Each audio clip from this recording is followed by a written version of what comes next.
Welcome to another episode of The American Dream, the only show that combats negative media by highlighting what makes this country so great city by city. Today, you're going to see something really cool. We're going to be focusing on the living history of our country. We have compiled some segments throughout the week that show what makes history in all of our cities incredible when it comes to real estate, lifestyle, and culture. You're going to love today's episode. Let's start The American Dream right now. We do it in the spirit of going against the grain of the negative media, giving inspiring information, and having people walk away from our show with something of value. You're seeing a disruption in both the real estate and the mortgage space. A lot of people are just not willing to put in the work. What video does is that it demands an emotional response. You know what I love about the show? It's totally unscripted. All right, today's show is about living history, but never forget The American Dream is a national show that still integrates what's happening in your local marketplace. So let's bring you your first local market update right now. I'm Mike Hege with The American Dream TV, and today I'm so excited to be in the heart of Charlotte, North Carolina, in a garden suburb called Myers Park. Right behind us is the Duke Mansion, which was founded in 1915. That's when it was built, and the grounds have been manicured and pristine ever since.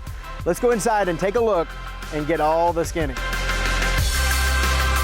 So the Duke Mansion has been here forever, it seems. Not quite ever, but over 100 years, which is just amazing. And we're so proud that the community's helped us protect this amazing place for over 100 years. And anybody who wants to come and visit us can come and stroll these gardens just about any day.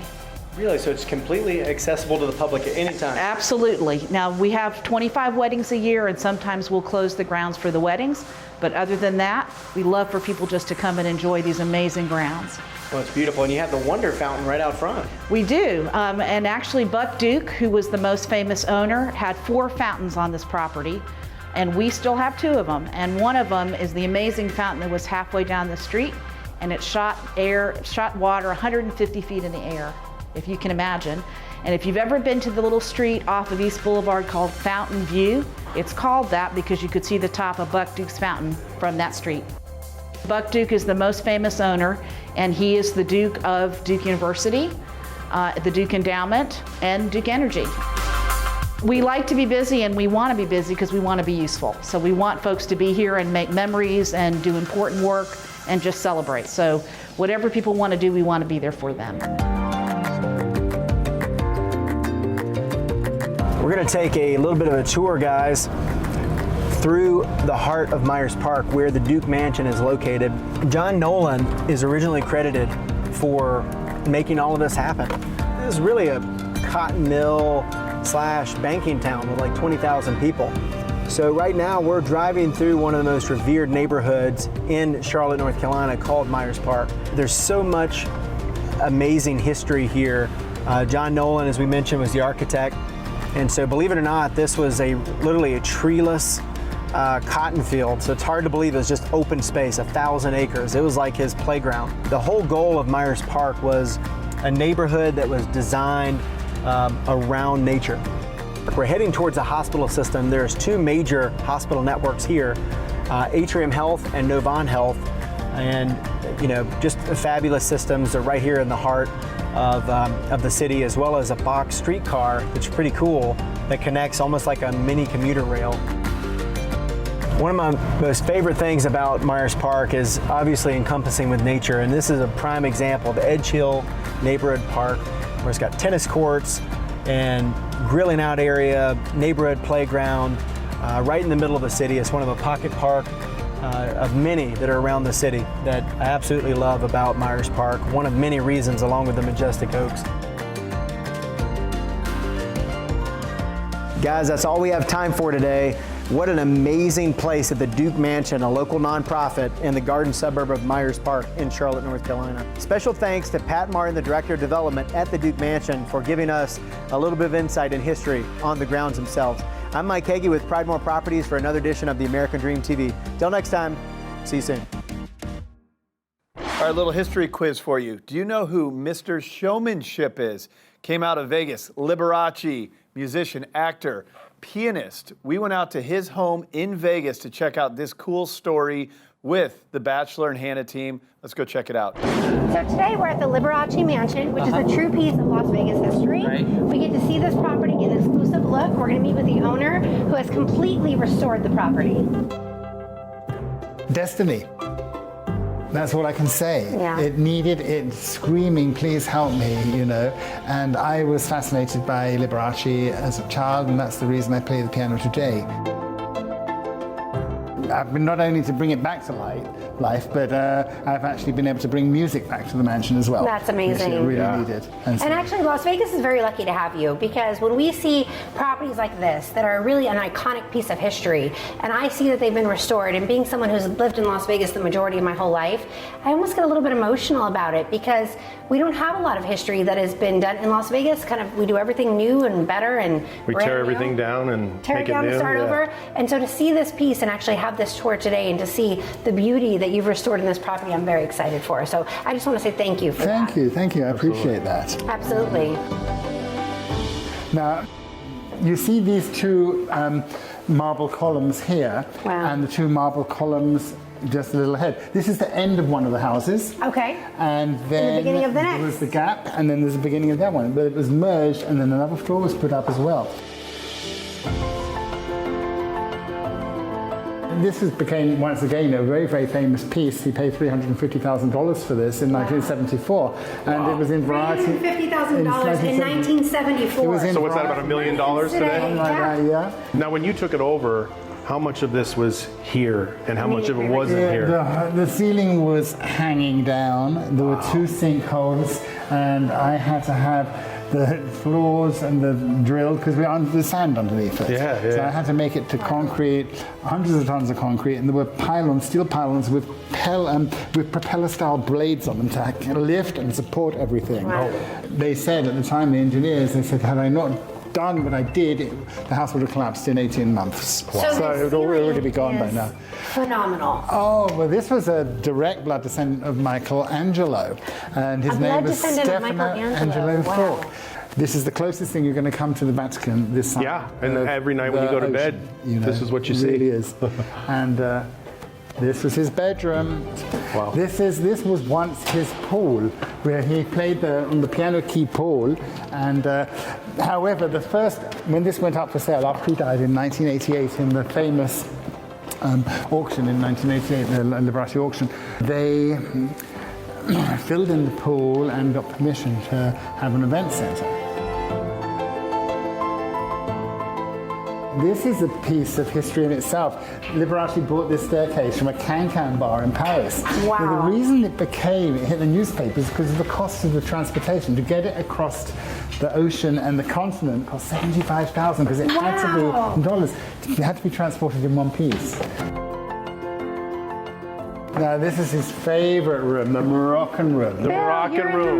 Bill's you. already up here doing it. Soaking up the Liberace history. There's a very positive energy in this room. There is. And just the natural light, and just being, I feel like you can almost feel the spirits of everyone who has been here. You are truly just a man after my heart, because I love that you've restored this history here. I know Daryl's really enjoyed it, and just everything down to just the furniture pieces. You've done an amazing job, and we thank you today for your time. Thank you, your good self. Thank you, Martyn. Thank you. Thank you so much. Nice to meet you. You're most welcome. Yeah. Thank you. And now we're going to finish up by showing another little piece of iconic history, Michael's Restaurant here at the South Point. And Michael's has been in business for almost 40 years. They've hosted many celebrities, many Las Vegas mobsters. And we're going to interview the guy here, Jose, who knows where all the bones are buried, pretty much. He does. He is the key to the castle. He has the keys. He's going to have an interview with us and tell us what Las Vegas holds behind these doors. Come on, check it out. So, Jose, we're so excited today to be with you and be at beautiful Michael's Restaurant, where we know you have seen countless celebrities, you've seen countless very famous, iconic people, and we want to talk a little bit about that Las Vegas history. Yes. So what can you tell us? We moved out here to the South Point in 2007, and the only original two pieces is the dome on the front door. Wow. And everything else is the same colors, same... Exact replicas, right? This is how it was before. Yeah. Carpet. What other celebrities have you hosted at this We had a lot restaurant? of sports celebrities. Okay. Dan Marino, Boomer Esiason, Now, you don't have to confirm or deny, but I might have heard a few little rumors that there could have been, you know, over its life, maybe a couple mobsters that came in and had dinner here. So I know that it's a nice restaurant to entertain, we'll say. Yes. Yeah, I won't disclose that part because some of them are still alive. Some of them are still alive. No problem. Yes. Yeah, absolutely. Yeah, I don't blame you. Any problems with any. That's awesome. I love hearing all the sports stars that have been here and just having that piece of Las Vegas history. I love that it's iconic. I love that you have the original dome from almost 40 years ago. And I just appreciate your service. I appreciate you having us here. But you know what? Yeah, thank you. I think I'm getting hungry. Are you hungry? Absolutely. Let's I eat. think we should have a meal. All right, well, that's a wrap. Thank you so much. Thank you, We Jose. appreciate it. Thank you. All right, let's eat. All right. All right, now here's a cool story. Talk about real estate, Al Capone in southern Florida. This is a home that Al Capone used to peddle alcohol during Prohibition. Really cool story coming at you from Orlando. Let's check it out. Jules, I'm wearing my nice clothes, my beautiful jacket. What are we doing out here? We are sitting in Cassadaga, Florida, otherwise known as the psychic capital of the world. Besides being a wonderful area to connect with the other side, it's also a historic site. And there's an extra special property that I'm gonna take you to. And if you're lucky, I may even treat you to lunch at one of my favorite restaurants in all of Central Florida.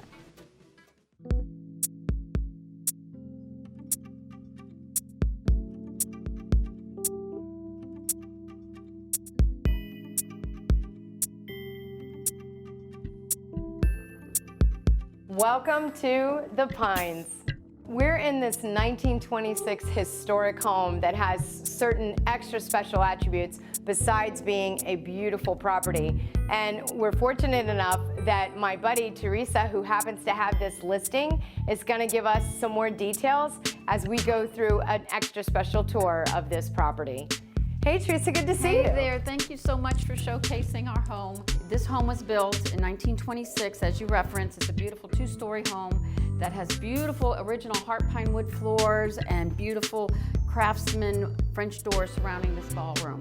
It's got 5,040 square feet and it's got 4 bedrooms, 3.5 baths.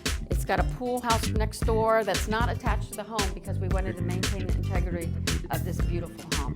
You know, the home also has lots of upgrades to make it modern and comfortable for anybody that wants it.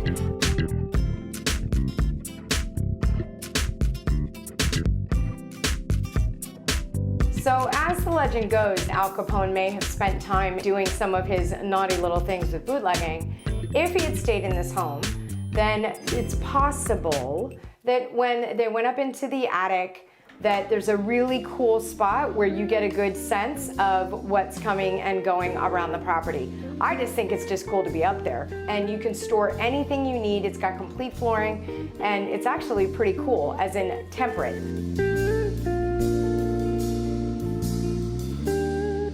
You may not realize that because of where we are in Florida and throughout more of the northern part of the state, many, many homes actually do have proper basements. And this is completely dry and way cooler than you would imagine. Probably about 10 degrees cooler. And it would make the perfect wine cellar.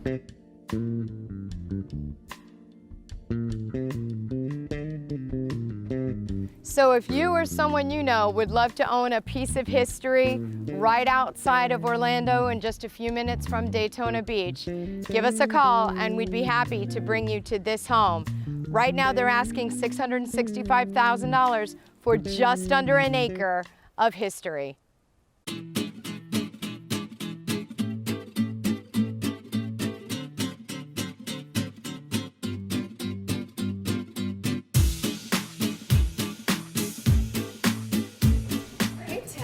Hey, Jules. You found the bar I told you about. Of course, you know, every place I go, I've got to find the bar, and this is beautiful.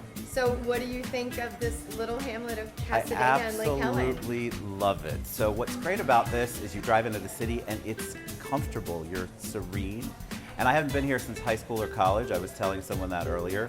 But everybody's so friendly and open, and then the history is just overwhelmingly amazing to me. Isn't that cool? It really is. Speaking of history, you guys at Freedom Mortgage happen to have some of the unique products required to be able to get a loan on a historic property.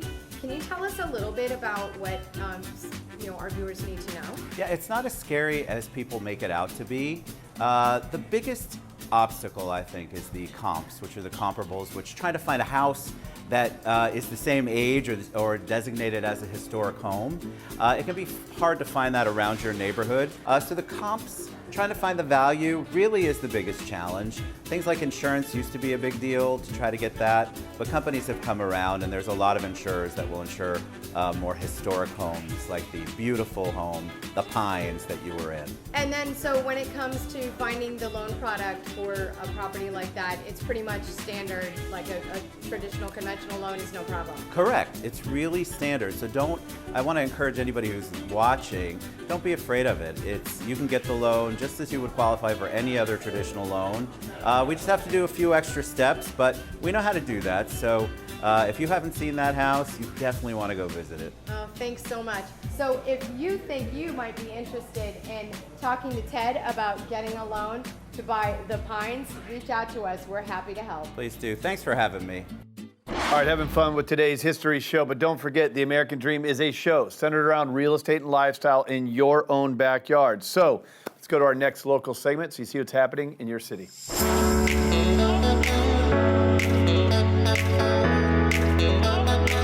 Hi, Michael Wong here from the Redbud Group at Keller Williams. Today on the American Dream TV, we're in the Elizabeth neighborhood in Charlotte, which is one of the premier neighborhoods in the city. The Elizabeth neighborhood got its name from Elizabeth College, which is no longer around, but is built in the same place where Presbyterian Hospital is today. The Elizabeth neighborhood was built in the 20th century, and the great thing about Elizabeth is that it has a lot of mature trees and there's a lot of walkability. So that's not something that you find usual within Charlotte. Today we're going to see one of the premier builders in Charlotte in Simonini Homes and talk about what makes them so special. Let's go check it out. I wanted to be America's Best Builder, National Housing Quality Award winner, National Builder of the Year, and we set those goals and we achieved all those things. It took me about 20 years of work to get to that point, but I was really focused on changing the way people had their homes built and making it a fun and quality experience and accountability for the builder. And so that when somebody signs a contract with us to build a house, they can rest assured that they're going to have the house done on schedule, on budget, and a very high quality home.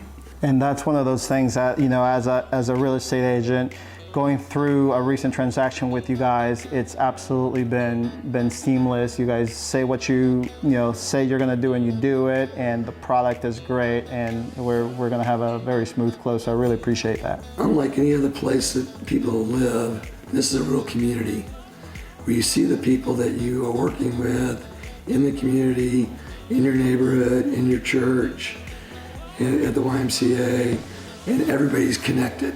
Absolutely, absolutely. And I see that. I've been here now for 12 years, and even though Charlotte is growing like crazy, it still feels like it's a smaller community, which is great. We've always focused on luxury. So when my dad started, we were in River Hills Plantation, which was a lake, golf course, gated community. And our new concept, which I'm real excited about, are these master bedroom down, kind of a patio home. We have 2 bedrooms on the main floor, and actually single family homes. And those are going to be done in Providence, right? Yeah, we have Providence. We have 15 lots, and the houses start right at 3,000 square feet. Well, I'm really excited about everything that you guys have been doing. Again, you guys make a great product. Your service is phenomenal, and I really appreciate you sitting down here with me today.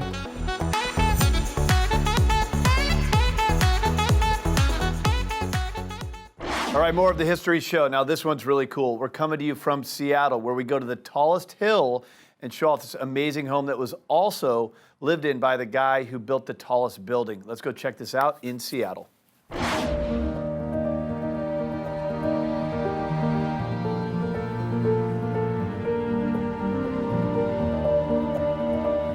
What an incredible setting. Now let me take you back in time. Okay. Imagine it's 1902 and you're throwing a party. All of your friends would come up along this street and they'd come up these marble staircases to join your party. How cool would that be? That's amazing. Right? Can you just picture them all with their ascots and their long have to coats? use some imagination, right? Absolutely.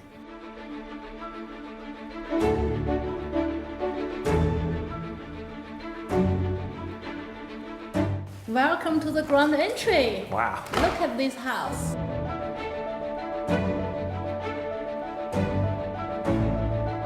They have 2 living rooms. This is one of them. And if you come over, they probably invite you here because this is for family and close friends. Ah, okay. And yeah, the other one, if they don't know you that much yet, or they are not sure whether they want to talk to you yet, here is a place for the guest. So the homeowner could choose whether or not to meet the person here. So if I showed up and they put me in this room, I should be a little disappointed? Yes, Ah, yes, so be darn it. nice. How many years did they spend rehabbing this house? More than 20 years. 20 years. Yes. 20 years. You're not going to believe that.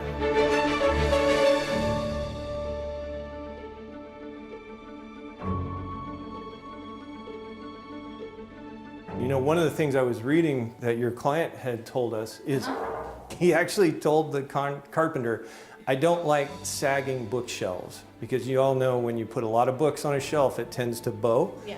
He told him, I want the shelves strong enough to support a man. The carpenter climbed onto the bookshelves to show him that it could bear the weight. Yes. Do you want to try that? All right. No, I don't want to try that. Okay. I'll take his word for it. I'm surrounded by gold. Incredible. In fact, the medallions around the chandeliers were hand painted by an artist in Tennessee who specializes in Southern Mansion chandelier medallions. Let's show him where the rest of the meal comes from. So this room actually used to have a hallway that connected to the kitchen. And so what the chef would do is prepare the meal by course, and then the servants would come and they would wait in this room. There's a pocket door right here. And so when they heard the bell ring, they would bring the next course out.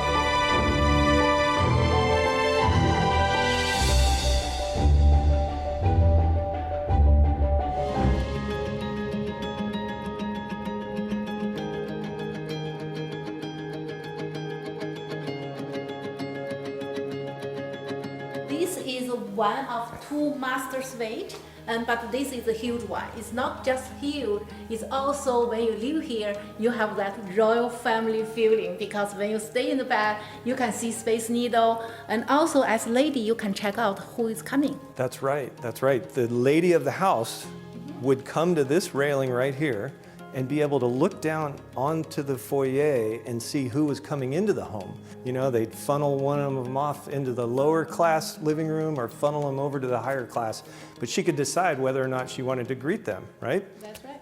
So if you are at Laine, that side. Yeah. Janice side, this side. Why do I keep getting downgraded?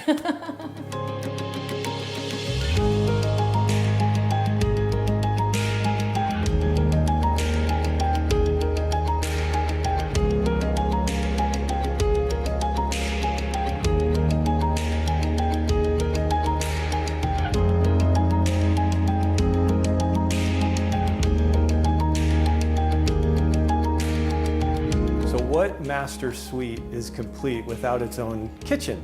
W.J. Whitney, who's the gentleman that first built this home, is also the guy who built the Columbia Tower, the tallest building in the Seattle skyline. Wow, that's amazing, huh? It's pretty neat. Yeah. Wow. I know you would have a wall here. She has the best view in the entire house. I know, That's I know. incredible. I'm looking at Mount Rainier, Space Needle, Seattle Center, Elliott Bay, the entire downtown skyline. I can see the Cascade Mountains. This is incredible. I would never leave. Then you can buy this home. You can have the view forever. All right, you take cash? Sure.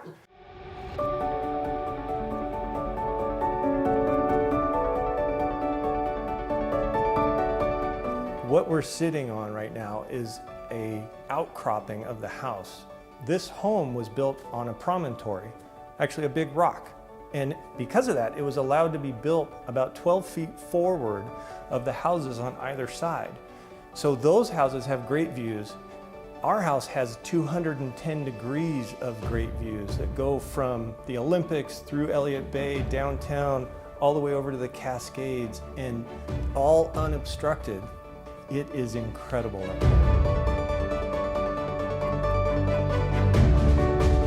What an incredible house, Janice. Thank you so much for including me and showing it to me. I think our viewers are going to love it and can't wait for people to see it firsthand. You can schedule a private tour with me and go to seattletopproperties.com and I'll show you around. Thanks for tuning in. We look forward to seeing you next time on American Dream TV, Seattle. Hey, that's all for today's show. Even though the U.S. has one of the shortest histories, it's one of the coolest. And I hope you enjoyed today's real estate and lifestyle pieces we showed you about the history of our country. Now, don't forget also, we'd love for you to breathe oxygen into this positive message of the American Dream. Please follow us on social media, and don't forget to tune in next week for another episode of the American Dream.